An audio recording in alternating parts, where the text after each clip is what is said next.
Hello and welcome to Jurisedge Academy's YouTube channel. In this video, we are going to discuss important weekly legal news from 5th December to 10th December 2022. In first important news, the Supreme Court has held that Collegium discussions cannot be made public. In the case of Anjali Bharadwaj versus CPIO, Supreme Court RTI Cell, the court has held that discussions of Collegium are not required to be disclosed in public domain under the RTI Act. During the consultation, if some discussion takes place but no final decision is taken and no resolution is drawn, it cannot be said that any final decision has been taken by the Collegium, and only the final resolution and final decision is required to be uploaded on the Supreme Court's website. Therefore, the petition seeking details of Collegium meeting was dismissed by this court. Coming to the second important news, the court has held that claimants' socio-economic background is to be considered while awarding motor accident compensation.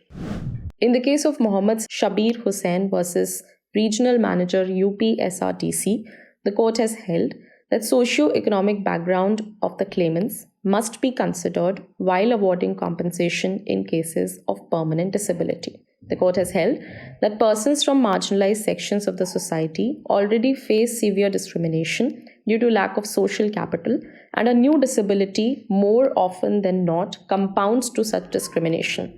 Therefore, to preserve the essence of justice, it becomes a duty of the court to bring the claimant as best as possible to the position he was in before the occurrence of the disability. Coming to third important news, the Supreme Court has held that scheduled tribe women are not entitled to any right of survivorship under the Hindu Succession Act. In the case of Kamla Neti versus Special Land Acquisition Officer, the court has held that under the circumstances in view of Section 2, Clause 2 of the Hindu Succession Act, and the appellant being a member of the scheduled tribe, and as the female member of scheduled tribe is specifically excluded, the appellant is not entitled to any right of survivorship under the provisions of Hindu Succession Act.